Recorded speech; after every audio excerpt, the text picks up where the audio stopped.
اعوذ من الشیطان الرجیم بسم اللہ الرحمن الرحیم۔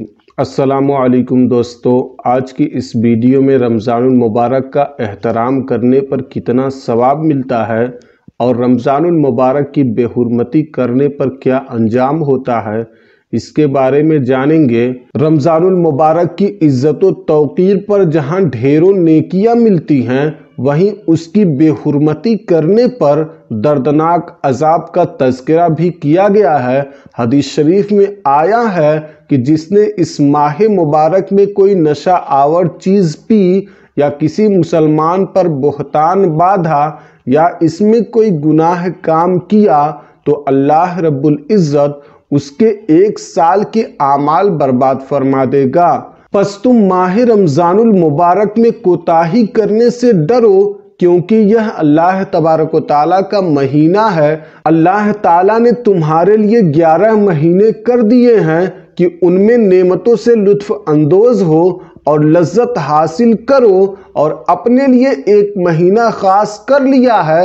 پس تم ماہ رمضان کے معاملے میں ڈرو۔ اور سرکار دو عالم صلی اللہ تعالیٰ علیہ وسلم نے ارشاد فرمایا کہ میری امت اس وقت تک ذلیل و رسوا نہیں ہوگی جب تک وہ رمضان المبارک کا حق ادا کرتی رہے گی۔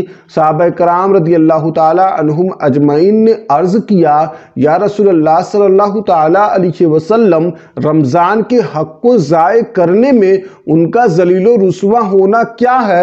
سرکار دو عالم صلی اللہ تعالیٰ علیہ وسلم نے ارشاد فرمایا، اس ماہ میں ان کا حرام کاموں کو کرنا۔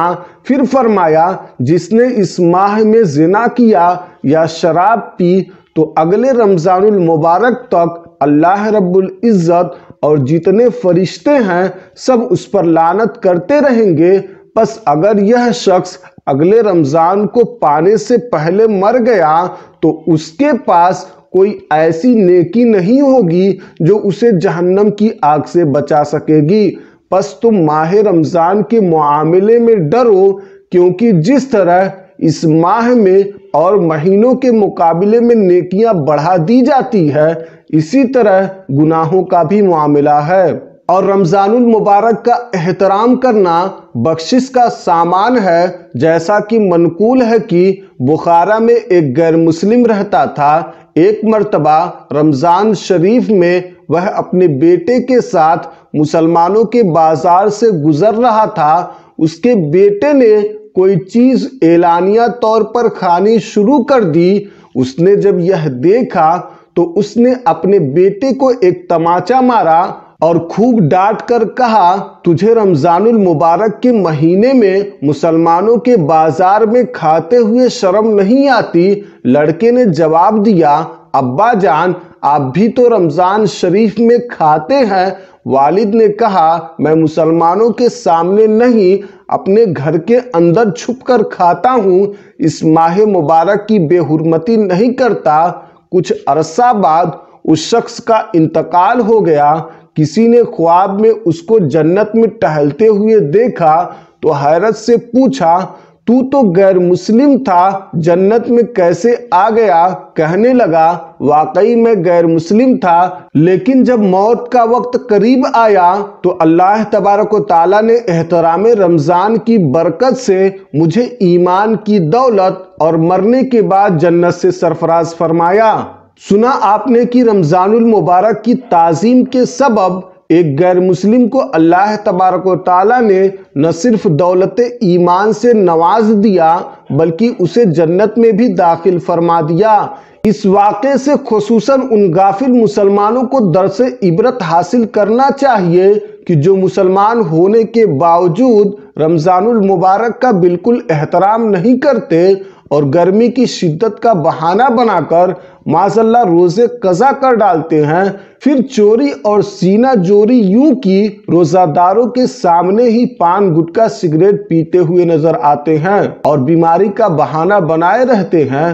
پورا 11 کا 11 مہینہ انہیں کوئی بیماری نہیں آتی اور رمضان آتے ہی ان کے اوپر ساری بیماریاں لاحق ہو جاتی ہیں۔ اب آئیے ایک ایسا واقعہ بھی سناتا ہوں کہ رمضان کی بے حرمتی کے سبب قبر میں عذاب دیا جا رہا ہے۔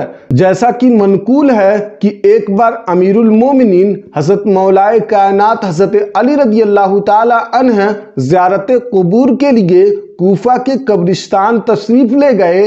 وہاں ایک تازہ قبر پر نظر پڑی۔ آپ رضی اللہ تعالی عنہ کو اس کے حالات معلوم کرنے کی خواہش ہوئی، چنانچہ بارگاہ خداوندی میں عرض گزار ہوئے، یا اللہ عز و جل اس میت کے حالات مجھ پر منکشف یعنی ظاہر فرما دے۔ اللہ عز و جل کی بارگاہ میں آپ کی التجا قبول ہوئی اور دیکھتے ہی دیکھتے آپ کے اور اس مردے کے درمیان جتنے پردے تھے تمام اٹھا دیے گئے۔ اب ایک قبر کا بھیانک منظر آپ کے سامنے تھا۔ کیا دیکھتے ہیں کہ مردہ آگ کی لپیٹ میں ہے اور رو رو کر آپ رضی اللہ تعالی عنہ سے اس طرح فریاد کر رہا ہے، یا علی انا غریق فی النار وحریق فی النار، یعنی اے علی رضی اللہ تعالی عنہ میں آگ میں ڈوبا ہوا ہوں اور آگ میں جل رہا ہوں۔ قبر کے دہشتناک منظر اور مردے کے دردناک پکار نے حضرت علی رضی اللہ تعالی عنہ کو بے قرار کر دیا۔ آپ رضی اللہ تعالی عنہ نے اپنے رحمت والے پروردگار کے بارگاہ میں ہاتھ اٹھا دیے اور نہایت ہی عاجزی کے ساتھ اس میت کی بخشش کے لیے درخواست کی۔ غیب سے آواز آئی، اے علی رضی اللہ تعالی عنہ آپ اس کی سفارش ہی نہ فرمائیں، کیونکہ روزے رکھنے کے باوجود بھی یہ شخص رمضان المبارک کی بے حرمتی کرتا، رمضان المبارک میں بھی گناہوں سے باز نہ آتا تھا، دن کو روزے تو رکھ لیتا تھا مگر راتوں کو گناہوں میں مبتلا رہتا تھا۔ حضرت علی رضی اللہ تعالی عنہ یہ سن کر اور بھی رنجیدہ ہو گئے اور سجدے میں گر کر رو رو کر عرض کرنے لگے، یا اللہ عز و جل میری لاج تیرے ہاتھ میں ہے، اس بندے نے بڑی امید کے ساتھ مجھے پکارا ہے، میرے مالک عز و جل تو مجھے اس کے آگے رسوا نہ فرما، اس کی بے بسی پر رحم فرما اور اس بیچارے کو بخش دے۔ حضرت علی رضی اللہ تعالی عنہ رو رو کر مناجات کر رہے تھے۔ اللہ عز و جل کی رحمت کا دریا جوش میں آ گیا اور ندا آئی، اے علی ہم نے تمہاری شکستہ دلی یعنی اداسی کے سبب اسے بخش دیا، چنانچہ اس مردے پر سے عذاب اٹھا لیا گیا۔ سنا آپ نے کہ جس بدبخت نے رمضان المبارک کی تعظیم کرنے کے بجائے اس کی بے حرمتی کی، اللہ عز و جل کے غضب سے بے پرواہ ہو کر گناہوں میں مشغول رہا، تو اس بدنصیب کا کس قدر بھیانک انجام ہوا کہ مرنے کے بعد وہ عذاب قبر میں گرفتار ہو کر بری طرح ذلیل و رسوا ہوا۔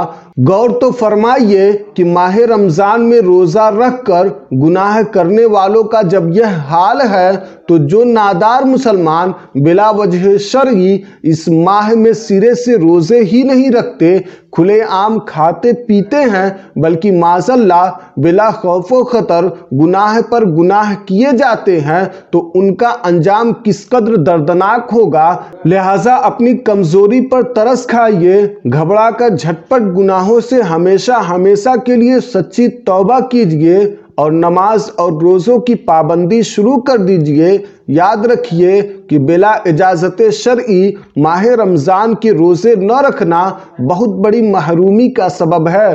اسی ضمن میں سرکار دو عالم صلی اللہ تعالیٰ علیہ وسلم کا ارشاد ہے کہ سرکار دو عالم صلی اللہ تعالیٰ علیہ وسلم نے ارشاد فرمایا، جس نے رمضان کے ایک دن کا روزہ بغیر رخصت و بغیر مرض نہ رکھا تو زمانے بھر کا روزہ بھی اس کی قضا نہیں ہو سکتا، اگرچہ بعد میں بھی رکھ لے۔ اور ایک دوسری جگہ حضرت جابر بن عبداللہ رضی اللہ تعالی عنہ سے روایت ہے کہ تاجدار رسالت صلی اللہ تعالی علیہ وسلم کا فرمان عالی شان ہے، جس نے ماہ رمضان کو پایا اور اس کے روزے نہ رکھے تو وہ شخص بدبخت ہے۔ جس نے اپنے والدین یا اس میں سے کسی ایک کو پایا مگر ان کے ساتھ اچھا سلوک نہ کیا تو وہ بھی بدبخت ہے۔ جس کے پاس میرا ذکر ہوا اور اس نے مجھ پر درود نہ پڑھا وہ بھی بدبخت ہے۔